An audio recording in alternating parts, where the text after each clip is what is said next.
we truly believe that the Republican Party platform 100% is what the Latino community needs, because we are family oriented and we believe in those principles, just period, end of story. One of the very important keys to Donald Trump's victory was getting a larger share of votes from Latinos. Our CBS News exit poll showed Trump got 45% of the Latino vote. That's 11% more than in 2020. Now, that may be a record for a Republican presidential candidate.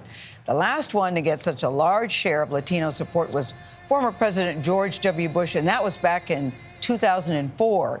He was the last GOP candidate to win an overall majority of the popular vote. We want to talk about this now with CBS News political analyst and GOP strategist, Leslie Sanchez. I know you've had a very late night, too, Leslie. Good to see you this morning. But we have to talk about that Latino vote. You know, despite the racist comments that were made at Madison Square Garden very recently, he still received a big share of the Latino vote. I'm curious about why you think that is. At one point, someone on Team Trump said, listen, Latinos and Hispanics can take a joke. Do you think it was that simple? I think it's a long time coming, Gayle. You know, I wrote a book called Los Republicanos, Why Hispanics and Republicans Need Each Other back in 2007, talking about the idea of a realignment, the idea that the Latino population, as they were here for multiple generations, 2-3 generations, they were very much in line with Republican values, conservative, family-oriented. Many of them served in the military. But what was distinctly different that I think from then and what I know now and what we all see now is this is an economic argument. This is more and more Latino families who are in that middle class, that working class, who feel they were left out politically, and they want to start having a voice. You're seeing that ripple effect in South Texas. It was happening over the last couple of election cycles. Donald Trump was doing well. As analysts, we were trying to determine, was this a Donald Trump effect or was this a Republican kind of conservative effect? And what we found is it's a movement. It is part of this working class movement, and Trump has leaned into that. That's the growth you're seeing. So remarkably, to the final point, across the board, from the Sun Belt to the Rust Belt, you saw shifts in Latino voters, predominantly Latino men, moving to the Republican side and guaranteeing this big landslide victory. Leslie, as Gayle mentioned, those comments at the Trump rally at Madison Square Garden were offensive, and that was a reflection of what we saw throughout his campaign. You wouldn't describe it as decorum, especially over the last few weeks. Some would say the campaign became unhinged, and former president, now president, became even more unhinged.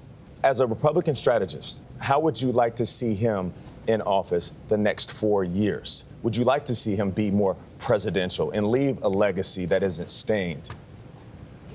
You know, the interesting part of that question, especially, I'm going to give it specifically to the Puerto Rican. It was a Puerto Rican disparaging comment that you're alluding to that a comedian made at a Trump rally.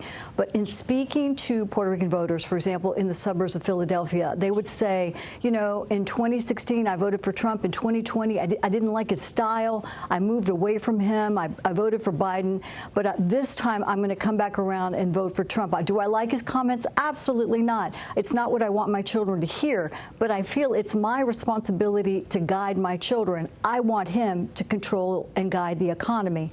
That's how a lot of voters felt. It doesn't harken back to a day when we looked at the president being a certain type of model. This is a very disruptive type of president. We know that. And fundamentally, people heard the disparaging comments about Mexican Americans in 2016, you know, crossing the border and all these different things. But they felt that he was not speaking directly about them. He was speaking about a problem related to a porous border. So that distinction happens in the Latino community, and that's why he does garner such tremendous support.